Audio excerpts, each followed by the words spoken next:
You ever have one of those days where you just know, deep in your gut, that something utterly bizarre is about to unfold? That was me, Ethan, last Tuesday. I was just trying to do my job, welcome a new recruit, and instead, I wound up in a verbal wrestling match with a woman who thought I was either a ghost or her runaway son. Seriously. So picture this, I'm in the main training grounds, a sprawling chaos of buzzing recruits, anxious parents, and instructors barking orders. I'm dressed in my standard issue workout uniform, not exactly a disguise, and holding a clipboard with the assignment sheet for my newest charge. It's a pretty simple task, really. Find the guy, hand him his papers, and point him toward his new department. New faces, new beginnings. I usually dig it. I was making my way through the throng, dodging a gaggle of nervous freshmen when bam, I shoulder-checked someone pretty hard. My bad. Oh geez, I am so sorry, ma'am, I blurted out, turning to face her.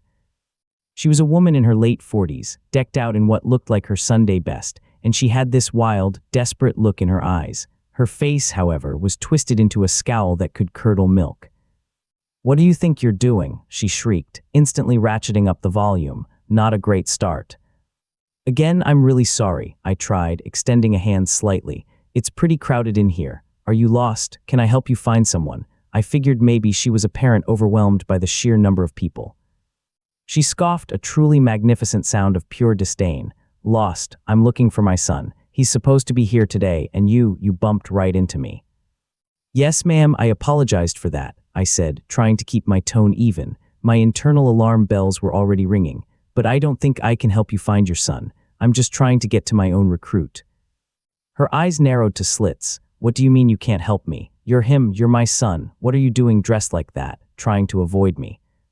I blinked. "Ma'am, I am not your son. My name is Ethan. I'm an instructor here." I gestured vaguely at my uniform. Was she confusing me with someone else, or was this woman actually confused?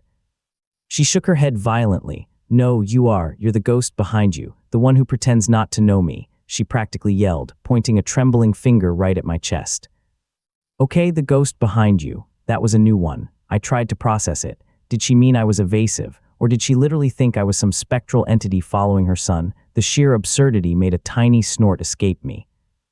"Ma'am, I can assure you I'm not a ghost, nor am I your son," I said, suppressing another chuckle. "I'm just a guy trying to do his job, and you're mistaking me for someone else. Is your son wearing a similar uniform?" "Maybe I can direct you to the right area." "Don't you lie to me," she roared, her voice now cutting through the general hubbub of the training grounds. Heads were starting to turn. "You think I don't recognize my own flesh and blood? You're playing games, trying to get away from your mother." She took a step closer, invading my personal space. "You're supposed to be in Department B, not wandering around like some phantom." My patience, usually pretty robust, was starting to fray. This woman was fully convinced I was her son, despite me clearly being older than a fresh recruit and having a completely different demeanor. And the ghost thing was just icing on the crazy cake. "Ma'am, with all due respect, I truly am not your son," I said, trying to hold up my clipboard as a barrier. "And I'm not in Department B. I'm actually looking for a recruit named," I quickly glanced at my sheet, "Michael Rodriguez. Is that your son?" Her face went from furious to utterly bewildered. "Michael? No, my son's name is Kevin. What are you talking about?" "Okay, then it's clear we're talking about two different people," I explained, trying to sound calm, though my blood pressure was definitely rising. "I'm looking for Michael. You're looking for Kevin. I'm not Kevin. You must have me confused." "You're making things up," she screeched, eyes darting around as if looking for an escape route, as if I was the one trying to trap her. "You're trying to confuse me so I won't find Kevin. What have you done with him, you uniform-wearing hooligan?" Now she was full-on yelling, attracting a small but growing crowd. A couple of other instructors were looking our way, clearly wondering if they needed to intervene. This was quickly becoming a scene. "Ma'am, please calm down," I urged, trying to lower my voice to contrast her rising hysteria. "I assure you, I have not done anything with your son. I don't even know him. I'm here to greet my recruit." "No," she screamed, lunging forward and grabbing my clipboard. She started frantically flipping through my papers, as if Kevin's name would magically appear on Michael Rodriguez's assignment. "Where is he? You know where he is. You're part of this conspiracy to keep me from my son." I finally just let go of the clipboard. This was beyond reasoning. Just as she crumpled my assignment sheet, a new voice cut through the noise. "Mom, what are you doing?" We both spun around. Standing there, looking mortified, was a tall, gangly young man in a crisp new uniform. And right next to him, looking utterly exasperated, was one of my colleagues, Instructor Davis. "Kevin, there you are." The woman dropped my ruined clipboard and rushed past me, flinging her arms around the young man. This ghost tried to tell me he wasn't you. He tried to stop me from finding you." Kevin, clearly mortified, pried her off. "Mom, this isn't me. This is Instructor Ethan. He teaches advanced combat readiness. I just met him 5 minutes ago when he was helping me find my barracks." Kevin shot me an apologetic, deer-in-headlights look. Instructor Davis stepped forward, a stern but amused expression on his face. "Mrs. Miller, everything all right here? Kevin was just signing in with me." Mrs. Miller finally looked at me, then at Kevin, then back at me. The wildness in her eyes slowly receded, replaced by a dawning, horrified realization. Her face went beet red. Oh my goodness," she whispered. I thought you looked so much like him from behind, and you were wearing a uniform, and you kept saying you weren't him." Her voice trailed off. "I just picked up my mangled assignment sheet." "It's fine, Mrs. Miller," I said, trying to sound gracious, though I was still reeling. "Just a bit of a misunderstanding. Maybe next time just confirm the name first." She looked like she wanted the ground to swallow her whole. Kevin, meanwhile, was doing an impressive impression of a statue. Davis just smirked. "Well," I said, turning to Kevin and forcing a smile. "Kevin, right, good luck in Department B, and next time maybe give your mom a heads up on your first day look." I finally found Michael Rodriguez about 10 minutes later. He was surprisingly calm, probably because he hadn't just witnessed his instructor being accused of being a ghost and a runaway son by an overzealous, albeit well-meaning, mother. Some days you just can't make this stuff up. If you've made it this far, you've clearly got great taste in internet drama. Hit that subscribe button so you don't miss more wild stories like these. All right, on to the next one. All right, so this happened the other day while I was doing my usual thing at the local supermarket.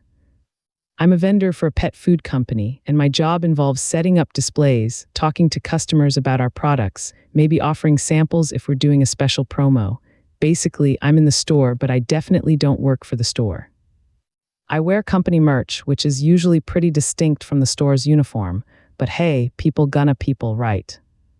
Anyway, I was just tidying up one of our dog food displays in the pet aisle, making sure everything looked good and maybe glancing at some of the competing brands myself out of curiosity. Suddenly, this woman comes stomping up to me. She didn't even ask if I worked there, just kind of pointed a shaky finger at a different brand of dog food across the aisle and barked, "Where's the large bags of this stuff?" I blinked for a second, caught a bit off guard. I smiled politely and said, "Oh, sorry, I don't actually work here for the supermarket. I'm a vendor for my company name, just working on this display." Her face just changed, like I'd just told her the sky was green. She got this ugly sneer and scoffed, "Don't work here? Then what are you doing touching all the products? You should be more responsible. Get someone who actually works here." Okay, now I was getting a little annoyed. I mean, I was working, just not for the store she thought I was. I tried again, keeping my voice calm. "Ma'am, I am working. I'm a vendor for my company name. I'm authorized to be here and work on our products. I can't help you with that other brand, though. You'll need to find a supermarket employee for that." This just made her furious. Her voice got louder. "Authorized, you're clearly an employee just being lazy, fine. If you're so busy with the dog food, put these 2 bags in my cart." She shoved 2 medium-sized bags of different dog food, not even mine, towards me. I honestly had to suppress a laugh, it was so absurd. I just looked at the bags, then at her, then back at the bags. "Yeah, no, I can't do that," I said flatly, trying to keep the disbelief out of my voice. "Again, I don't work for the store. I'm not stocking shelves, I'm not a cashier, I'm definitely not a personal shopper. I'm a vendor. My job is related to my company's products, not putting other stuff in your cart." Oh boys, that did it. She went absolutely ballistic. She started yelling about how useless I was, how I was wasting taxpayer money. I don't even know how she was going to report me. She shoved her cart aggressively forward, almost hitting my display, and then just huffed off down the aisle, muttering under her breath about incompetence and how hard it is to find help these days. I just stood there for a second, completely bewildered. Seriously, all that over me saying I was a vendor. Once she was gone, I found the store manager, a guy I know pretty well from being there often. I explained what happened, trying not to make it sound too wild, just letting him know there was a customer causing a fuss who refused to believe I wasn't a store employee.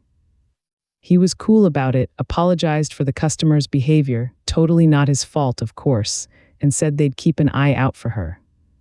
Later that day, my own manager called to check in and I told him the story. We both just cracked up laughing about it.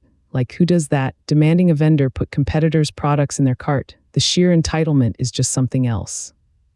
It was definitely a weird and frustrating few minutes, but knowing the store manager and my own manager had my back made it easier to just shake it off. Some people, man, just gotta be patient, I guess, even when they're being completely unreasonable.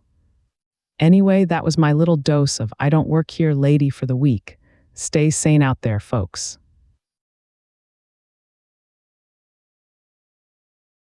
You ever walk into a place so fancy, so pristine, it feels like the air itself costs extra? That was me last Tuesday stepping into the Pantry, this ridiculously upscale grocery store I'd only ever heard whispers about. I was after some artisanal cheese, don't ask. It was a craving and figured, what the hell, let's see what the fuss is about. And fuss there was, all right, just not the kind I expected. The place was gorgeous, all polished concrete and dark wood with aisles that practically gleamed. Every ingredient looked like it had its own tiny spotlight. I was practically floating through the produce section, marveling at heirloom tomatoes the size of small planets when I spotted him. A guy probably in his late 40s, wearing a crisp, bright red polo shirt, the kind exactly like the staff uniforms at other upscale stores I'd seen, and clutching a small notepad with a list. He was methodically checking items off, but also, I noticed, giving other shoppers the kind of intense side-eye usually reserved for secret agents. Perfect, I thought, a helpful employee. So I sidled up to him, a polite smile plastered on my face. "Excuse me," I began, "could you point me towards the artisanal cheese section, please? I'm a bit lost." He stopped mid-scribble and slowly lifted his head. His eyes narrowed and a distinct wave of annoyance radiated off him. "I don't work here," he snapped, his voice sharp enough to cut through the soft jazz playing overhead. My smile faltered. Oh, I am so sorry," I stammered, feeling my face flush. "My mistake entirely. The red shirt, the notepad, you look so focused, I just assumed." He scoffed, a truly dismissive sound, and turned his back on me, muttering something under his breath. As I tried to beat a hasty retreat, he suddenly called out, loud enough for a few heads to turn, "Everything's free here, by the way." "Just fill your pockets," he actually chuckled, a dry, humorless sound. I practically power walked away, my cheeks burning. What the actual hell was that? I tried to brush it off, telling myself he was just having a bad day, but the weirdness of it, especially the "everything's free" comment, lingered like a bad taste. Was he trying to get me in trouble, or was he genuinely unhinged? I shook my head, deciding to just enjoy the fancy olives. I'd made it to the jam aisle, trying to decide between fig and quince when a new voice broke through my thoughts. "Excuse me," a man said, his tone a little too loud, a little too righteous. I turned to see another guy, younger than the first, with a meticulously groomed beard and an air of intense moral superiority. "I couldn't help but overhear your interaction with that gentleman." "Oh great, here we go again." "Oh," I said, trying to sound nonchalant. "Yeah, I just mistook him for an employee, that's all. My bad." He folded his arms, looking at me like I'd just announced I was going to sacrifice a goat on aisle 5. "You assumed he was an employee because he was wearing a red shirt and had a notepad?" His voice was dripping with incredulity. And he was getting louder. "Well, yeah," I said, feeling that familiar flush return. "It's a common uniform color and he looked like he was doing inventory or something." He actually sighed, a theatrical, pitying sound. "That's exactly it, isn't it?" he declared, now drawing the attention of a couple browsing artisanal crackers. "You assume based on a uniform color. You stereotype based on outward appearance." "Do you know what that is, ma'am?" He leaned in, his eyes wide and accusatory. "That's racist." My jaw dropped. Wait, what? Racist? How on earth is assuming someone in a red shirt works here racist? I felt a surge of genuine indignation. "Because racism," he lectured, puffing out his chest, "comes in all forms. And to automatically connect a certain uniform, a certain look, with employment, with service, that's a classic microaggression. You're clearly assuming certain people, perhaps people of his background, are meant to be serving you." I was flabbergasted. I just saw a red shirt. I didn't even notice his background. I literally just needed help finding cheese. My voice was getting shriller and I could feel more eyes on us. This guy was creating a scene and I was suddenly the villain. He kept cutting me off, piling on more accusations of profiling, of prejudice, of internal biases I apparently didn't even know I had. He wasn't interested in my explanation, he was interested in his performance. Just as I was about to either burst into tears or throw a jar of quince jam, a soft voice intervened. "Excuse me," a woman said gently, stepping between us. She had a kind face and held a basket overflowing with fresh produce. "Is everything all right? I couldn't help but overhear." "Oh, thank goodness," I practically gasped, giving her an apologetic look. "This gentleman is accusing me of being racist because I asked another customer for help thinking he was an employee." The self-appointed social justice warrior bristled. "She made a prejudiced assumption based on a perceived uniform," he announced, as if presenting evidence.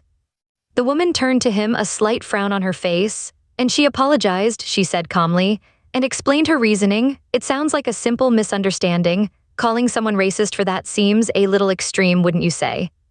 His righteous indignation seemed to deflate a tiny bit under her steady gaze. He muttered something about important conversations and holding people accountable, but his volume had significantly reduced. He then gave me one last disapproving glare and huffed away. I let out a shaky breath I didn't realize I was holding. "Thank you," I said to the woman, my voice barely a whisper. "I have no idea what just happened. I just wanted some cheese." She offered a sympathetic smile. People can be very quick to jump to conclusions, especially when they think they're doing the right thing. Don't let it ruin your trip. Sometimes a red shirt is just a red shirt. I nodded, feeling a strange mix of relief and lingering embarrassment. My artisanal cheese craving was completely gone, replaced by a profound desire to escape the store. I grabbed the nearest block of cheddar, any cheddar, and practically ran to the checkout. So yeah, the Pantry, beautiful store, amazing selection, and apparently a live-action theater for unsolicited moral grandstanding. Next time I think I'll stick to my regular, decidedly less dramatic grocery store. Maybe I'll even wear a red shirt just to see what happens. This next one might just be your new favorite.